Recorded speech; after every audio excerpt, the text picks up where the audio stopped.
Welcome to the Some Laugh podcast. It could be like, oh, that was some laugh, or there was just some laughs. Some laughs. Well, no promising all laugh. No, there's going to be some. It's some laugh.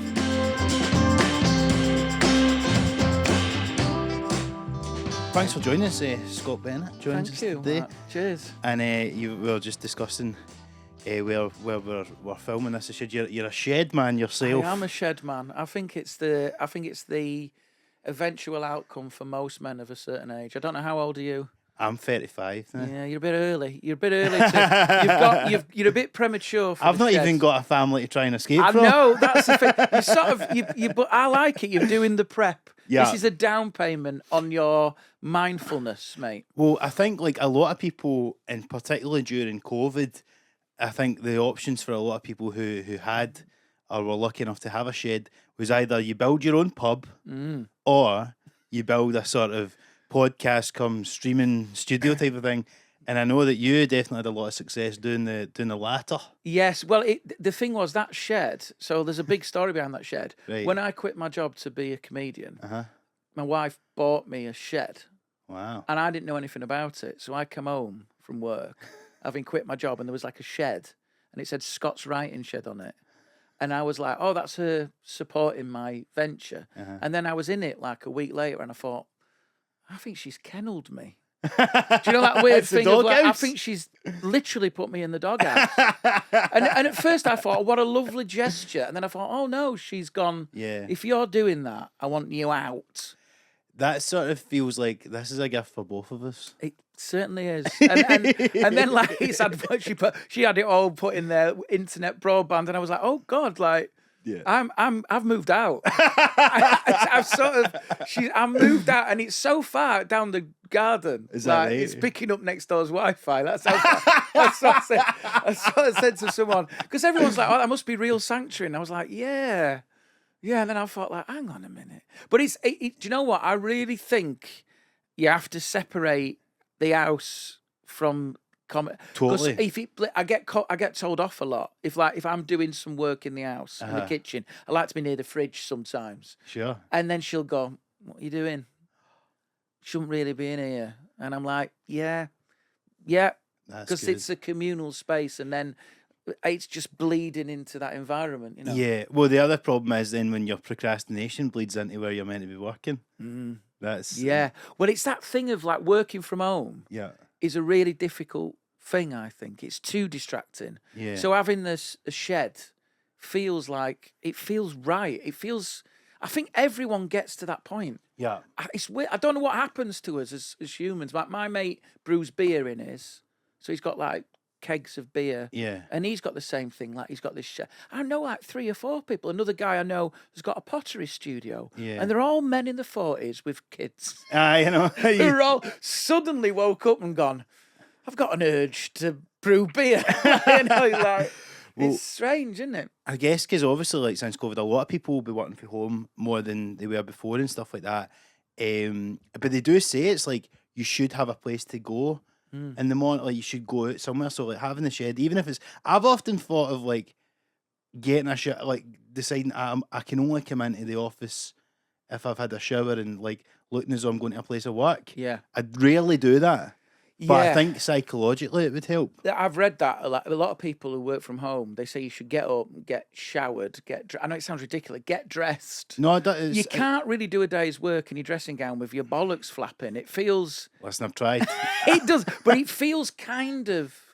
There is a mindset shift of getting up and getting dressed. Aye, You've got absolutely. to- I just love the idea of going, you've got to get dressed. It's like a crisis, isn't it? You've It's got like- to at least put some clothes on. I think that's one of the Jordan Peterson's 12 rules for life. Is it? Tidy your room, Tidy get your room, dressed. get dressed.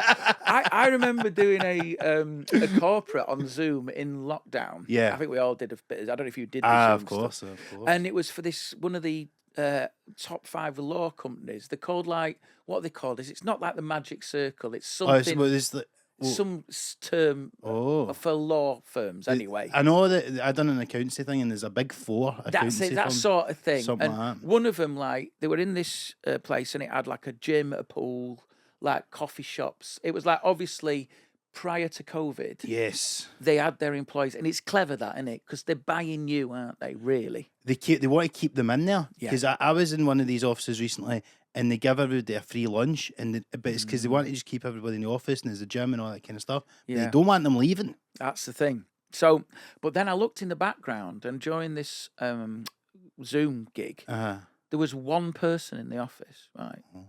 And I was like, that's a central London office with all this stuff. I would be surprised to see how many have gone back now. Like how I think they've lost their grip on that now. Yeah. I think they can't sell it anymore. It's People want their life more than they want the perks. absolutely. And when you've had the opportunity and the possibility to just do the same thing from home. Yeah.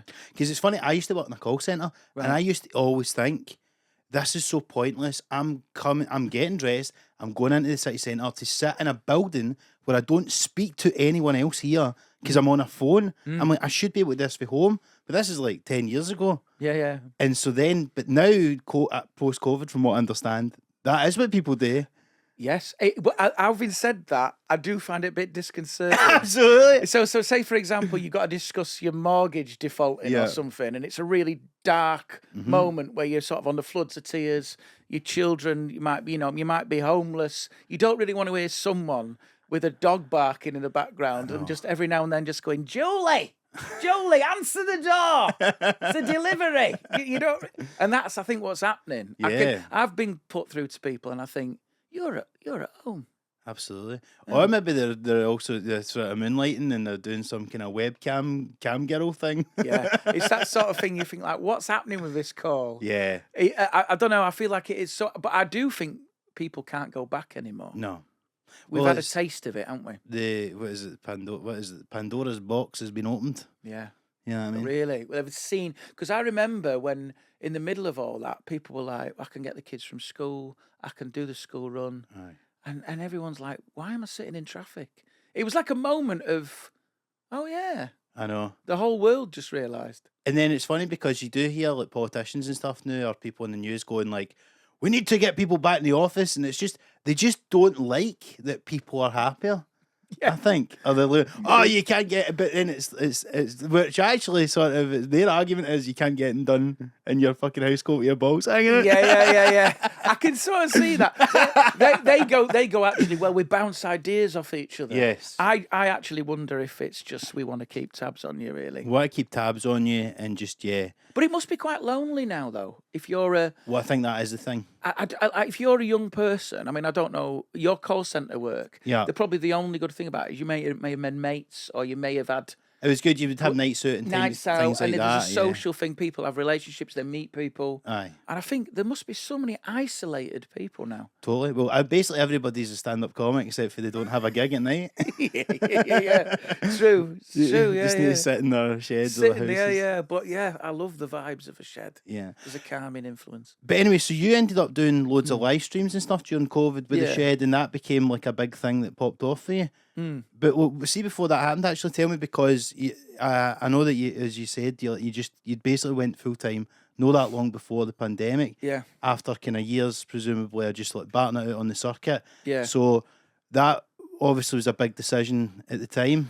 Yeah, and it was a weird one because I've talked about it a lot. I had a strange convergence, like a crossroads point, Right. which was, so I'd basically, I had a good job. So I was like a product designer. Yeah. It was good. It was stable. I had everything. Well, it's probably taken by AI now, to be fair. But Well, yeah.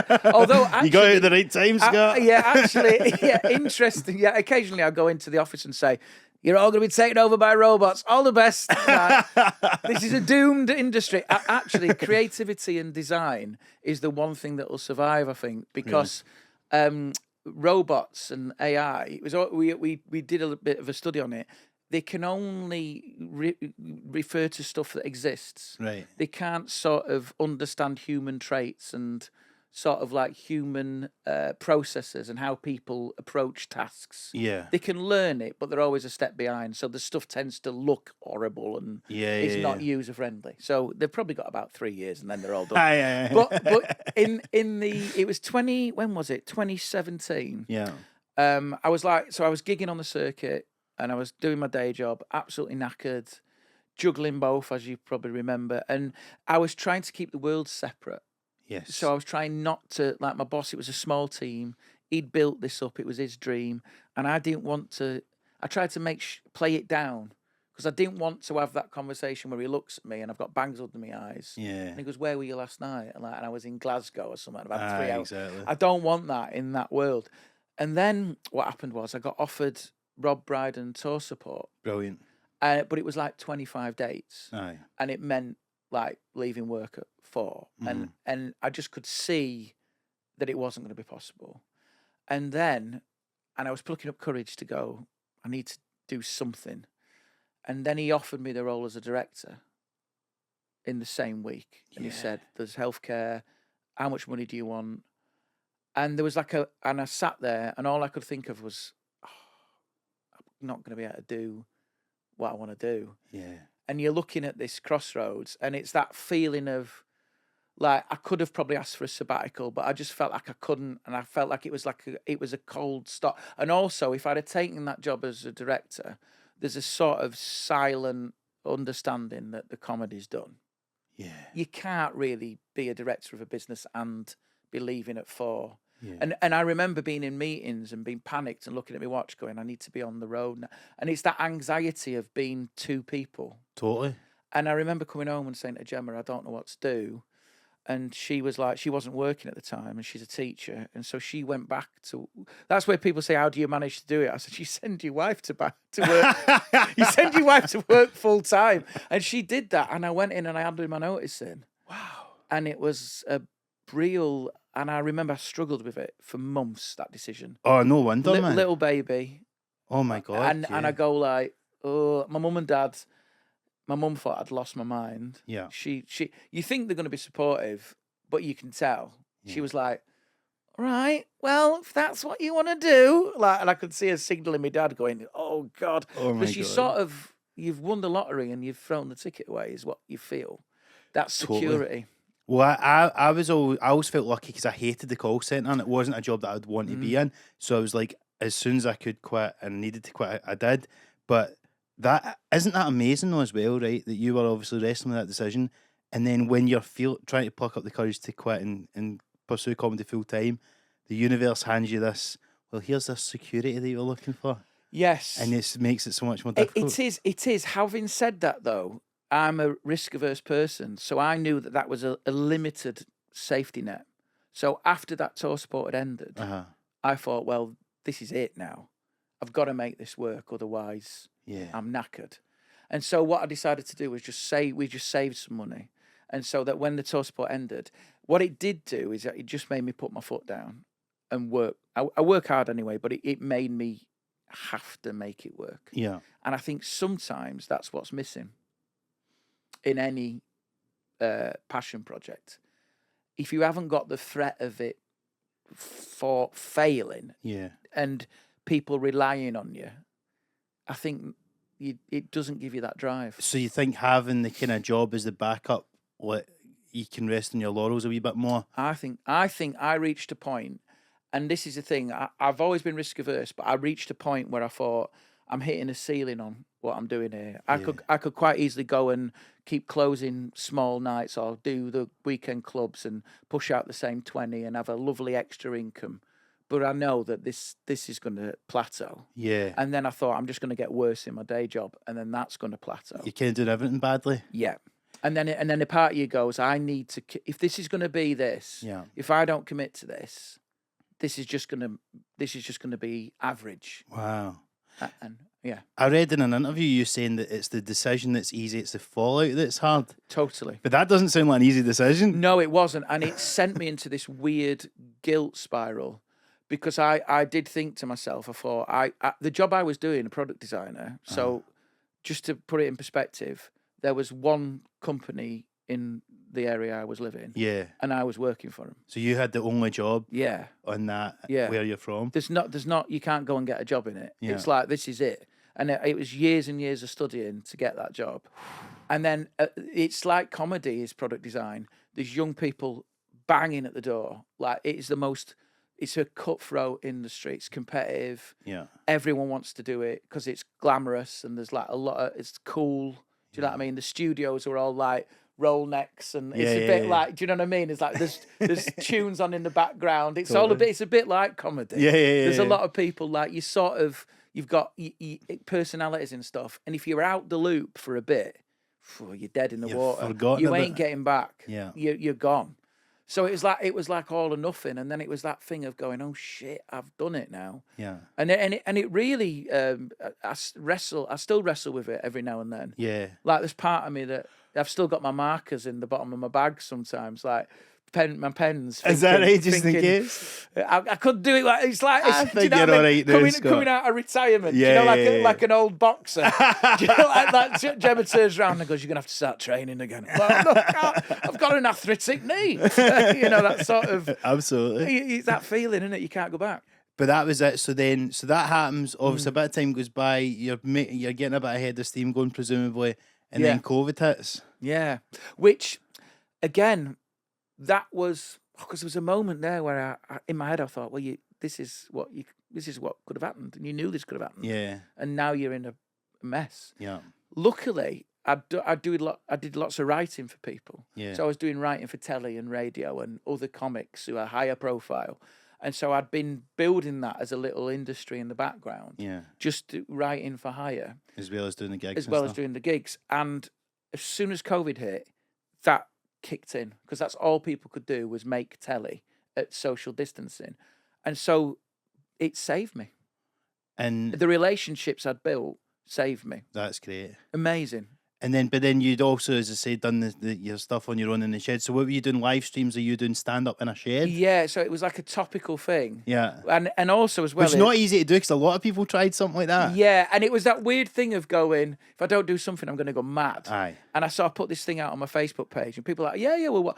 People were starved of stuff, weren't they? Totally starved of human interaction, and I put this out, and our broadband was awful. Yeah, and it kept kicking out, it kept freezing. It was the most stressful year. Because it was that feeling of wanting to do something. It was the neighbour's Wi-Fi, clearly. Yeah. We got a fucking new Wi-Fi. Can you sort your Wi-Fi out? I'm trying to stream to 11 people here.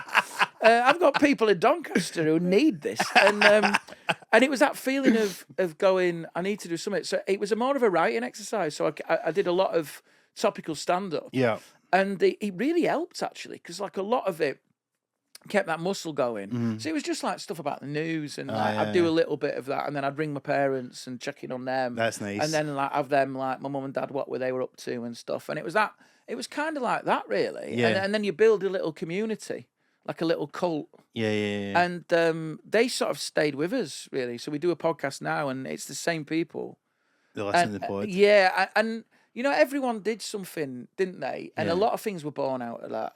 But for me, it was kind of like, it was the start of a community that have followed me since, I think. Right, and so like, because I was obviously at your tour show last night, you were doing Stan Glasgow, sold out, great show. And so do you feel there's some people in that audience that were there with you since the COVID I think days? so, yeah, which is amazing because my audience is a little bit older, so well done on them making it through. Well, you're the thing that got them through. I got them through, mate. I kept them isolated. Every first 10 minutes, I was like, we're all of a certain age, just stay in. Yeah. Stay in. It was amazing, really, because I don't know. I think it's, someone said to me once about comedy is that there's never a moment. It's a cumulative pressure. Yeah. So it's a wave of stuff. All you're doing is like, so say for example, it's like a retaining wall. You just add in more and more soil. Yeah. That's all you're doing until the point where the wall will just break and you go, all right, we're off. Absolutely. And I don't believe there's one moment in comedy. I don't believe it works like that.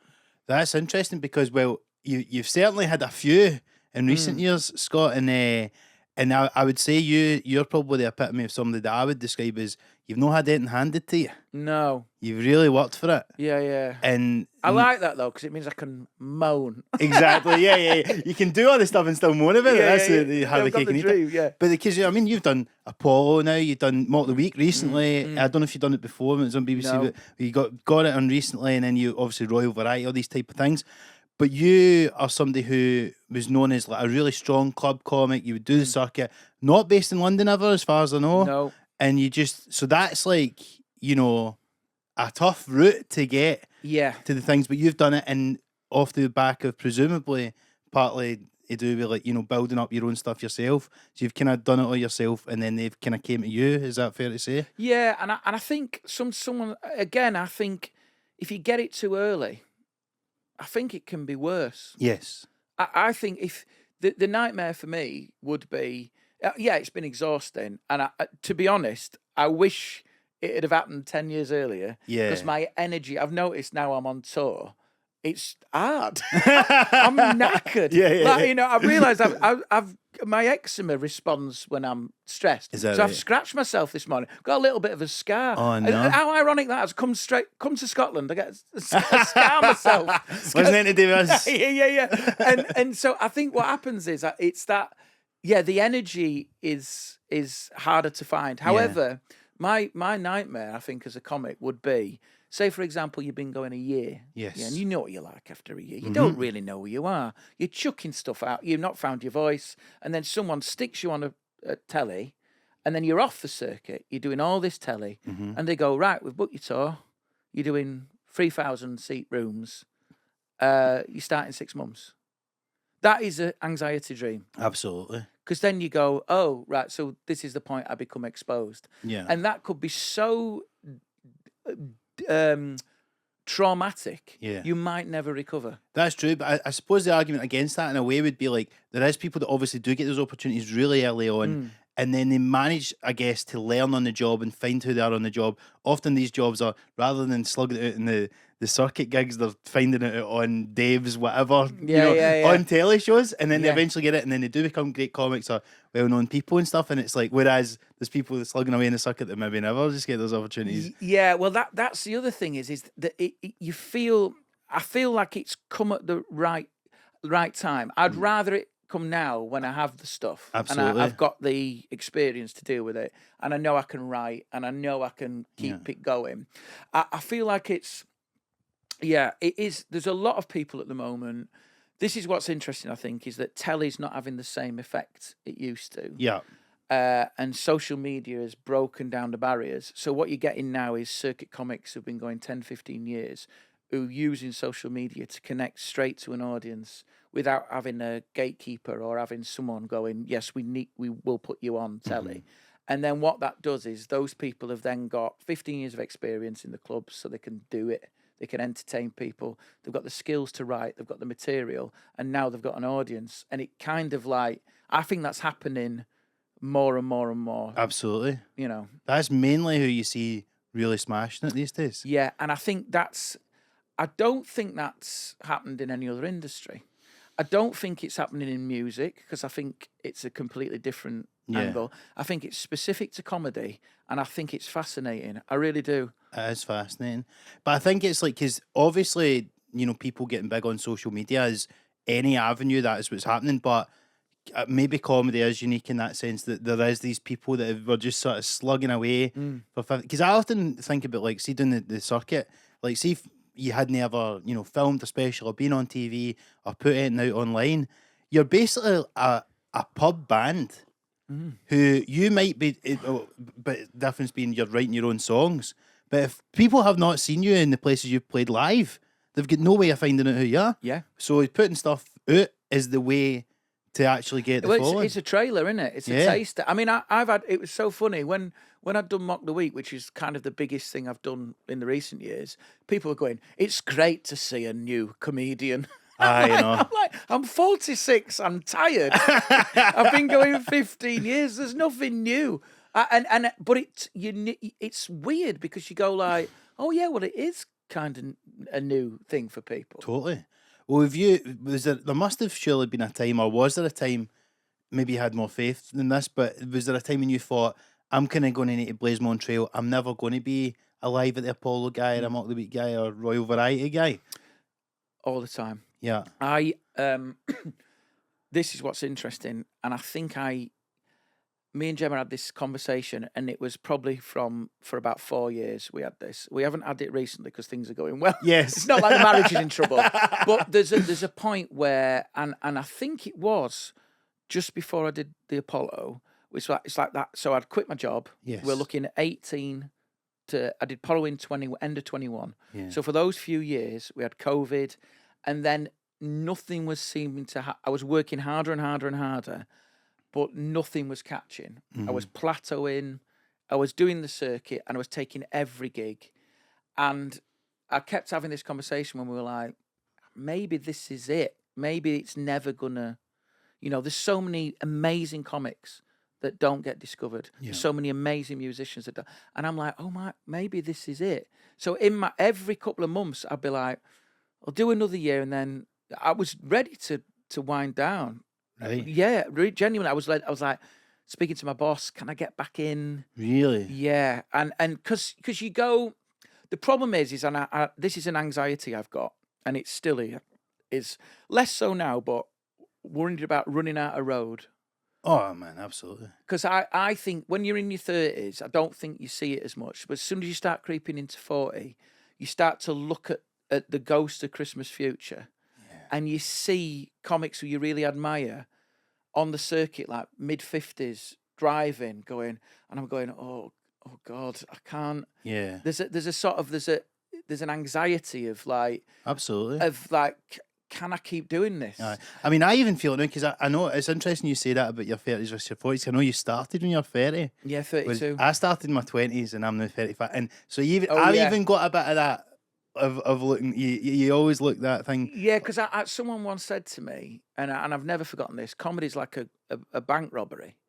So you go in there, you get as much cash out of it as you can. Frenetic, just before you get caught. And getting caught is your age, your health, or you keep having so many dark moments. I mean, it sounds depressing, but there's definitely a cash grab vibe to comedy. Yeah. And I've seen that the successful people, when they've got that calmness, and that calmness comes with stability. So if you look at the bigger boys, like who are doing the arenas, Yes. if they've been sensible and it's not gone up the nose or whatever.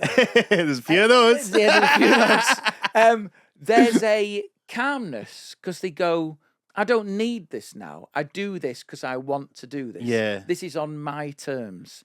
And that is success in comedy for me. That almost sounds like a Buddhist principle. Just become a millionaire, and then you will be zen. Very simple. Yeah, well, I think for me it's less than that. For me, it's I want the stability that I would have had in a day job. So stability doesn't mean money. Stability means finding the rhythm, finding the balance, and once you get that, I think you can go. I can. This is fine.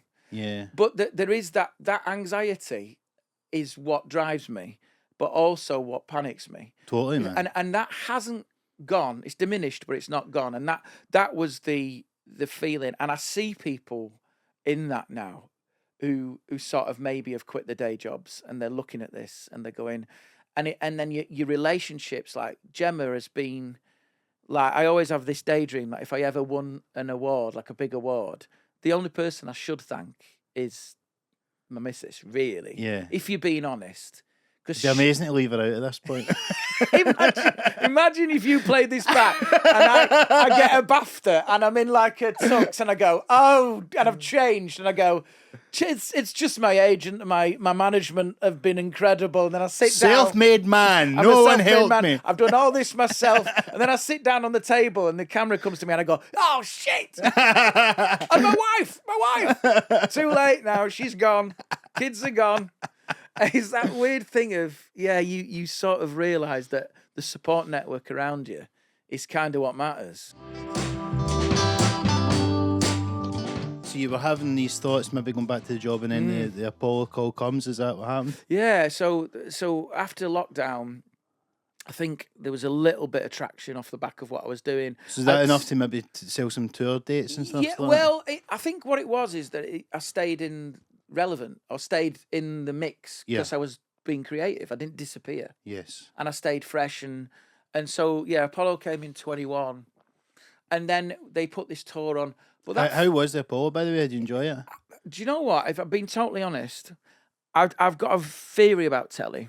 Okay. So I think, and someone else has told me this, and I agree with this. When you start telly, it's like starting an open spot again, being a new comic. So when you go and do your first gig on the circuit, Now, if you were doing a live gig, you're comfortable, aren't you? Your heart doesn't race. When you start doing telly, I think you've got to learn it again. I think telly's... Because you get in your own head about it? Yeah, because I'm still learning. I've only done 3 bits. And I still think there's it's a different approach. So I sort of, I found it hard to be in the room. Yeah. I think I found it quite unusual. Because did they tell you to play for the cameras as well? Or Yeah, is that but you what's interesting is they go, oh, you can, if you fuck something up or fumble, you can re-record it. And I go, well, you can't really. In the Apollo, you can't go, right, hang on, I'm just going to go back there. Because it's the gig. It's a gig. Yeah. And I felt a little bit overwhelmed by it. And it was fine, but I couldn't really enjoy it. I couldn't be in the moment because I was so like, oh God, this is quite exposing again. Totally. And it's all like, you're all relaxed until you go under the sign and then you go, oh shit. Yeah, that's literally happening right and then now. you get that little voice going, you could ruin everything. And so when I did the Royal Variety, I approached it completely differently. I was way more relaxed. Right. And I enjoyed it because I was like, I know what this is now. Yeah. And then Mock the Week was even easier. Still got to improve. I've watched that back and I still feel like there's part of me where you go, just relax. Aye. But it's hard because I'm learning. Absolutely. I'm new, aren't I, to telly? But there must be a moment when you're sitting in that shed during COVID, you're not thinking, no, in a few years' time, well, first of all, the Queen's going to die, and then King Charles will be watching. In a few years' time, I'll be shaking hands with the guy. You don't think that, no. And sometimes, this is what I mean. This is why, I tell you, this is why the other people stay in comedy. This is why people don't quit. It's because there's no other industry where you can have a moment that changes everything. If you're working in a job, there's you'll know there's a path, there's a clear point. There's not an exponential growth the way there is for us. No. So you work in a job, you do well, there's promotion, you can see it in front of you. With this, it's off-piste skiing, in it? And so like you could be like, I think there's so many comics that we've probably never heard of who've binned it off, who if they'd have stayed on the grid, something could have happened. Totally. And that's terrifying, really. Because I think, but then that's like, how long do you keep it? Like, there must be a moment where you just go like, can you imagine me like, that's it, I'm going to quit now. I'm not doing this. I can't do this. I'm losing everything. I can't do this. Right, I'm going to quit. I'm going to put out a resignation thing on Facebook. I'm going to clear the diary. And just as you type those guys never quit, the ones that do those resignation posts. Then you type it up and then you get, the email comes in, Taskmaster, and you're like, we go again. And that literally can happen. It's just when I thought I was out, they pull me back in. It's the mafia, isn't it? Yeah, man. And you're off again. Wow. It's a mad. I watched that clip of the Royal Variety. It must be mad to just have a clip of you doing stand-up and seeing Charles laughing at it. It's mad. And then the thing is like, afterwards, I was with Larry Dean. And was that when Larry was on as well? Yeah. And he went, you've just got an amazing cutaway. Because he can watch it backstage. I went, what do you mean? He says, they just literally cut to him. And he was pissing himself. And I'm like, he said, that's it. That's your clip. And then the papers picked up on it. And because it was like, apparently he doesn't really show much emotion. And then they caught it. He was laughing at the concept of going camping. Which is, he's like, yes, I do have a palace, actually. I am normal.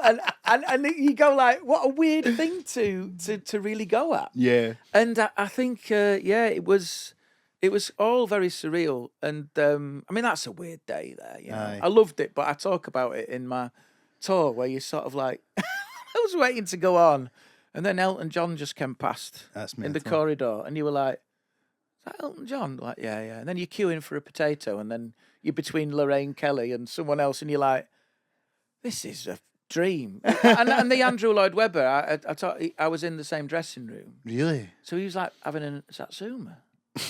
And I'm like, is that Andrew Lloyd Webber? It's like, it's like a weird thing where you go, this is mad. Comedy's mental for that, isn't it? But that must be probably the epitome of that, is Royal Variety. Stuff like that. Because also as well is they don't know who you are. Yeah. Comedians are very under the radar. Yeah.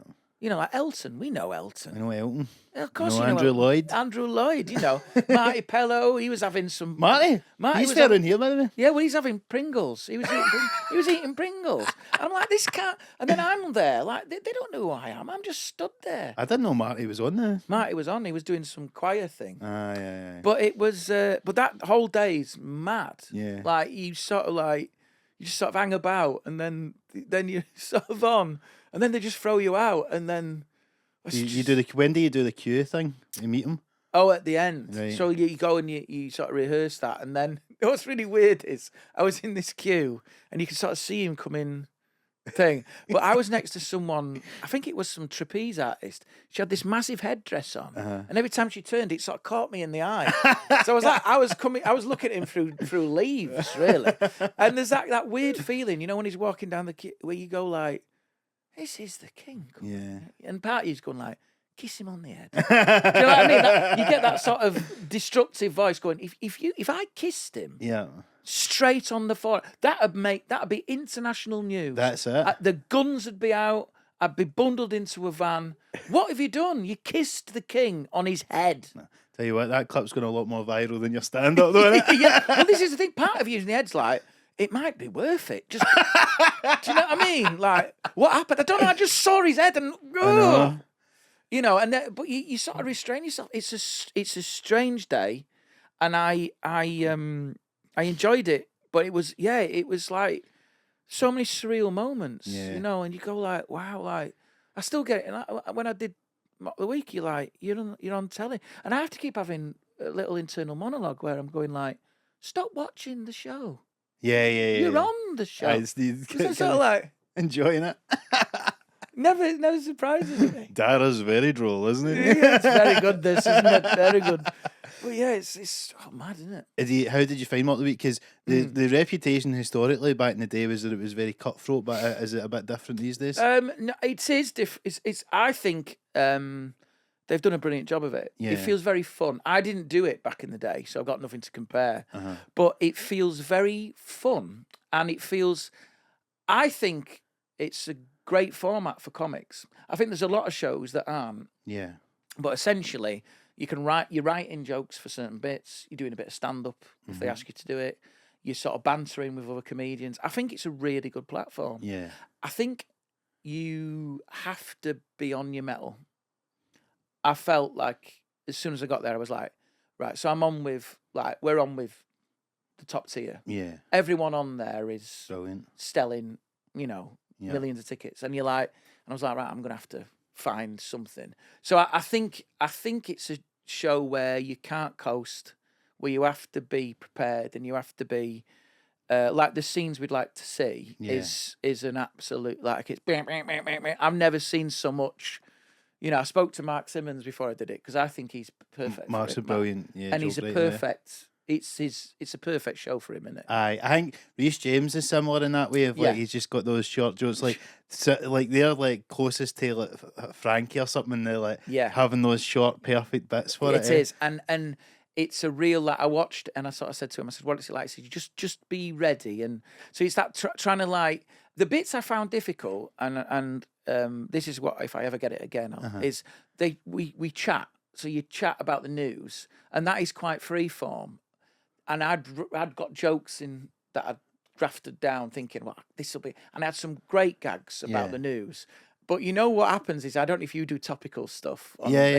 Sometimes you go like, you can see them talking, and then the joke's drifting off because they're moving on, and you can see your joke, and you're going, oh God, and you're trying to get in. Remember 5 minutes ago when he said that? All I want to do is get back, and you can't just go, sorry, can we just stop? Because if we went back, I've got this joke, and it's that thing of you're trying to listen, be in the moment, and have your stuff ready, and pick your moment, and take it and nail it. Yes, and that I found that very difficult. And as being the new person trying to get in with the vibe, I didn't. I look back and I went, that needs to be better. But that'll come from being more comfortable. Absolutely. I think. Well, it's funny that, isn't it? Like how being comfortable is such a big part of it, and probably like you're saying Yeah. earlier on, it's like that's why like telly, it's a new environment. You need to learn that. But if everybody else has kind of done that show, you know, a million times, and they're all comfortable, and you go in, and this is your one chance. But they are actually like probably mates or are used to be at each other's company. Yeah. You don't know anyone, and the whole conceit is kind of like this is people just sitting around a table having a laugh. Yeah. And you're the kind of guy no one knows. I tell you what I felt like. I felt like, you know, when you go out with a group of friends and one of them's got a new partner. You know, like you sat round. That is it. It's exactly that. We're out round having a meal and they're all going, oh, yeah, that time. Oh, we were at Centre Parks and I'm just going, yeah, I do cycling.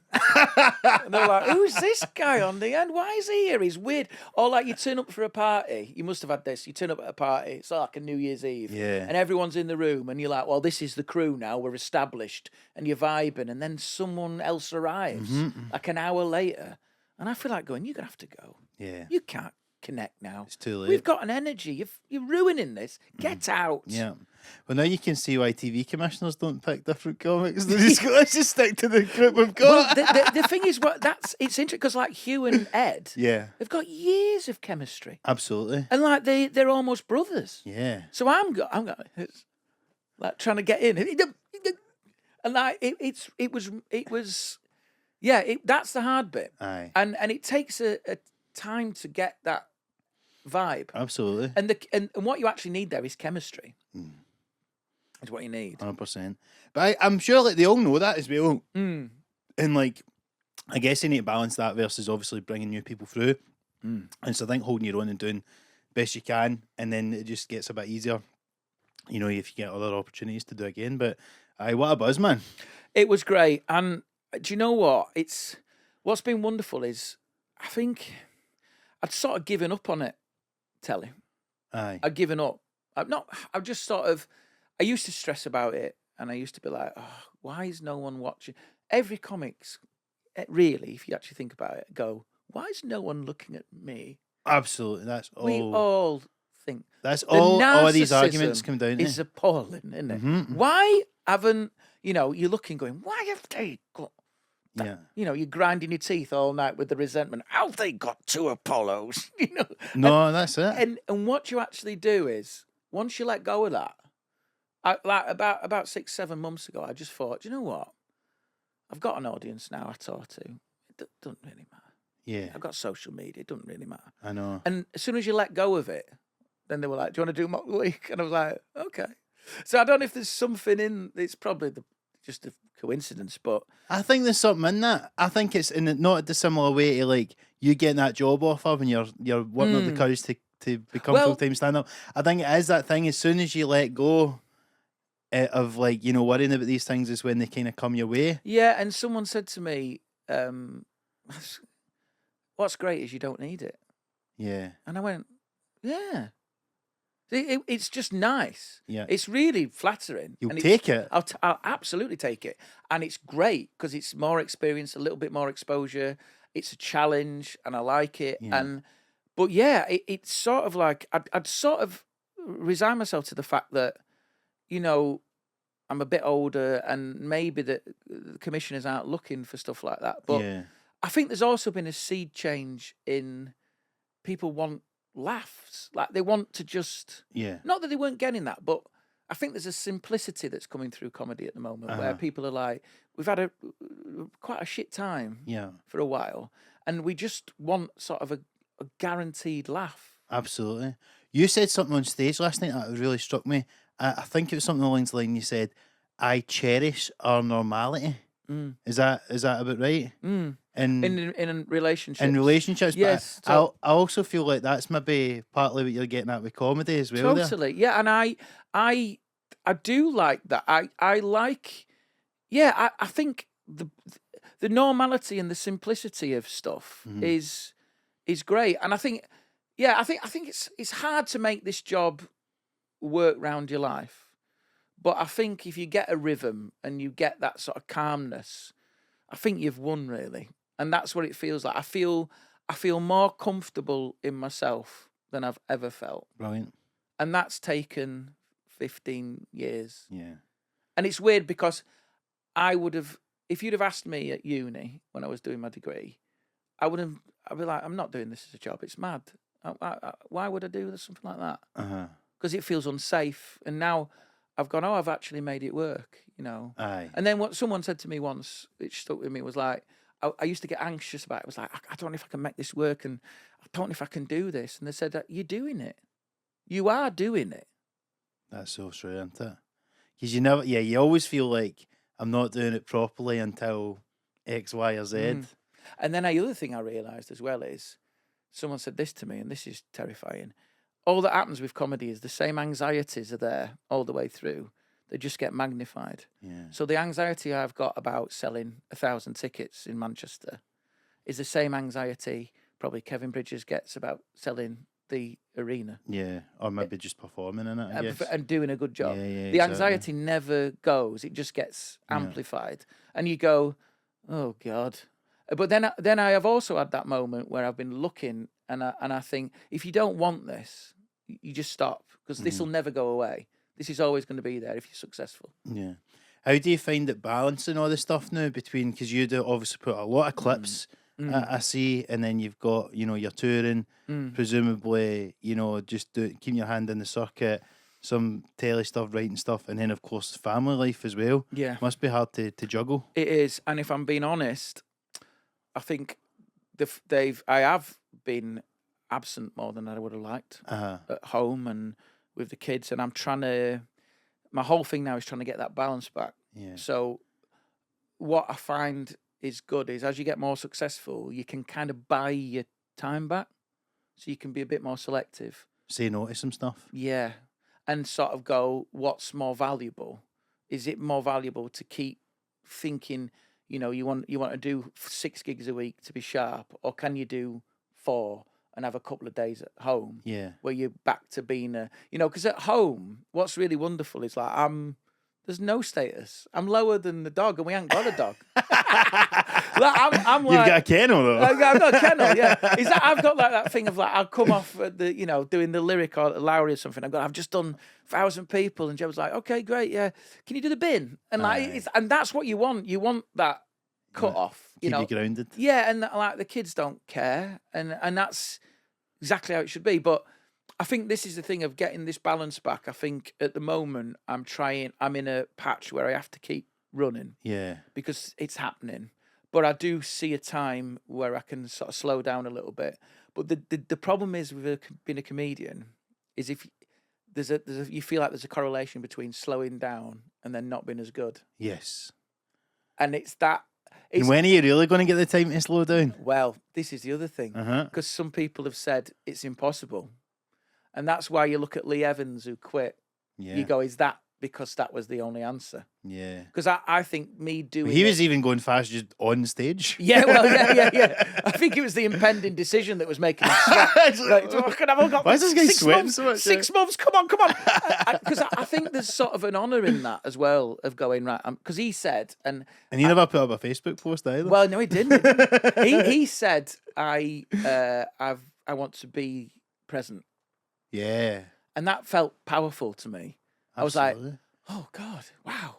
I know. What an amazing decision to go, no, I'm going to be present. Yeah, man. And there's something really powerful about being able to stop that.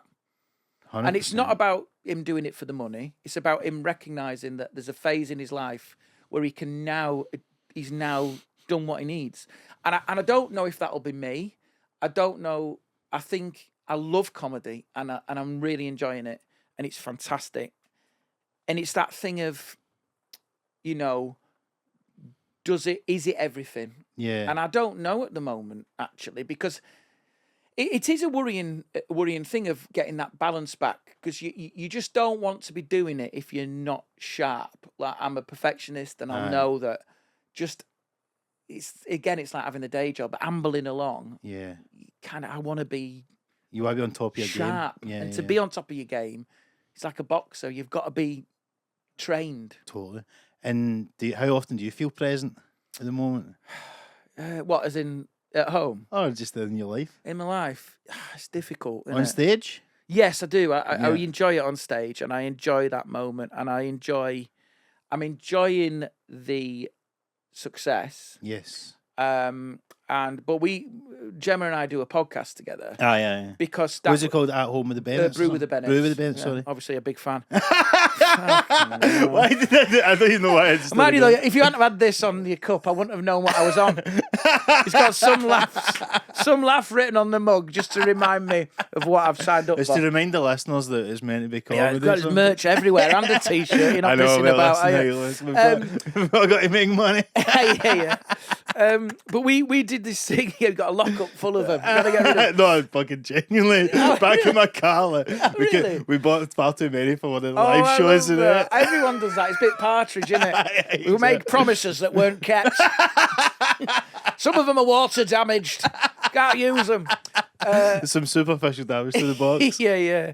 But I think I did that podcast as a way of connecting with Gemma and making sure that I wasn't completely distant, and it's been great. Yeah, it's been brilliant, and so we are in a rhythm, but she definitely is doing the more of the parenting. Aye. So it's just I don't know. I think the next 10 years are going to look different from the last. Yeah. I know, because that's something I've been wrestling with me about. Is like the treadmill's going and it's going good, but it's not a sustainable pace sometimes. If you maybe would want to. Well, I think that's where, like, if you look at like musicians historically, if you watch documentaries when they were in their sweet spot, they just toured and just worked them, didn't they? Yeah. Gave them drugs so they didn't check the accounts and just got them off their tits, and then they get to the end of it, and then they, like, you look at E17 and there was only Tony Mortimer that made any money. I think. The rest of them are plastering now. And so you've got to be like, you go like, oh, it's an industry where people make a lot of money off you. Aye. And you're on this treadmill and you go, oh God, if I don't get this right. Well, so I think there is an anxiety of the. I did another podcast and someone said, "What's the end goal?" And I couldn't answer it. Aye. It was like a crushing moment of. Do you know when someone catches you out and goes, "What's the plans for the end?" And you go, "Oh, I don't know," and you're left with this like a tear just going down your cheek, going, "I don't know, I'm having a crisis." I know. But that's like the same for any job or life. Aye. What's the end? And people say it's the journey, not the destination, and all this kind of stuff, which is bullshit. No, but do you know what I mean? But it's like, if you're just kind of, you're on tour the now. You get, you were talking about last night, but filming the special, that kind of stuff. Like, it's not like you've not got goals and stuff like that. Do you know what I mean? And it's like, and a lot of that whole end goal thing, it's out of our control to an extent. Yeah. And if you were saying, and I don't know if you were or not, but there is people that do go, I want to get on the Apollo, I want to go on this, or getting that. And that's great, and sometimes you can steer yourself in that direction, but ultimately you can just do what you do your work, and you really don't know where it's going to land you in this sort of world, eh? Yeah. You can't be going, I'm going to make fucking King Charles laugh. No, you can't have that as a wish list. That'd be crazy. It'd be madness. But yeah, it is that thing. You're quite right, and there's no guarantees. And COVID showed that there's no job that's safe. Yeah, I'm no safer being a product designer than I am a comedian. 100%. It's like that mad Jim Carrey speech. You ever see that? What's he say? He talks about his dad, and he says his dad could have been a great comedian, but he chose this job instead, and then he gets sacked. And then he says, like, you might as well go for what you want to do because you might fail at what you don't. Oh, that's brilliant. It's great. Again, easy for him to say. Aye, no, That's what people go, oh, yeah. 100%. Multi-millionaire. There is some truth in that, though, because I'm also aware I have 2 daughters, and, like, what's really interesting is they do not see the world the way I saw the world as a kid. Now, you're in your mid-30s, so you must have had seen the internet when you were younger, the trajectory of it. Yeah. Well, I didn't. It was, dial-up was a fantasy back then. But what's really interesting is they don't see the world like I saw it, which was job, kids, mortgage, house, death. Yeah. Brutally, that's kind of where people Well, there's your end goal right there. Your death. Oh, baby, I'm not dying. I'm living forever. I'm going to AI myself. But they don't see it that way. So, like, their generation see, I'm going to be autonomous. I'm going to be my own thing, my own brand, my own person. Right. So they see like entrepreneurs and they see YouTubers. They don't see themselves working for someone else. I think there's a definite difference in that. So like what I wanted to be, if I'd have like, there's nothing worse, I think, and I'm not no shade on anyone, but like if I'd have been like sitting there going like, tell you, your dad, could have been a great comedian. Imagine how boring like I'd have been if I'd have not gone for it. Just sitting there with a glass of wine going, I did the Frog and Bucket, twice on tour. I sold both of them. The fear now is to go, I done like Royal Variety, and they go, yeah, sure you did, Grandad. Yeah. He's gone again. Let's get him. Let's get him back to the ward aided unit. No, I shook his hand. Sure you did. Yeah, shook the king's hand, did you? Lorraine Kelly, baked potato. Who's Satsuma? Andrew Lloyd Webber. Up the medication. He's losing it, this idiot. But I think there is something in if I'd have been that and said, I'm not going to do that, I'd have backed out through fear.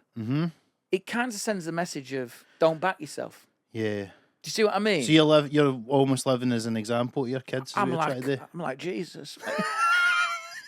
I'm basically a walking martyr for my children.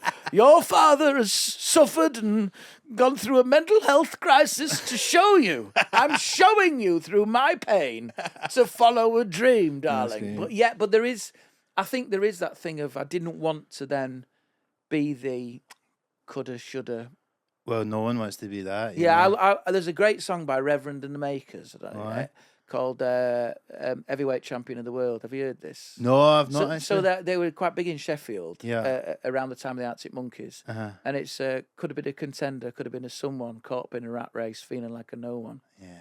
And that really, every time I come on my iPod, I was like, oh yeah. Do you think Alex Turner listens to that and laughs at them? Yeah. He could have been the Arctic Monkeys. In LA, he's having his pedicure. Like.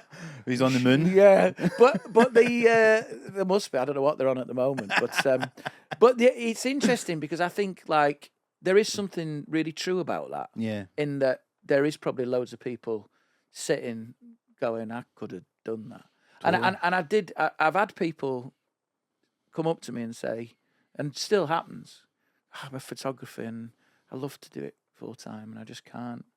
I go, why? It's just wife, kids, mortgage, and I go, yeah. And there's no answer to it because you can see it in their eyes.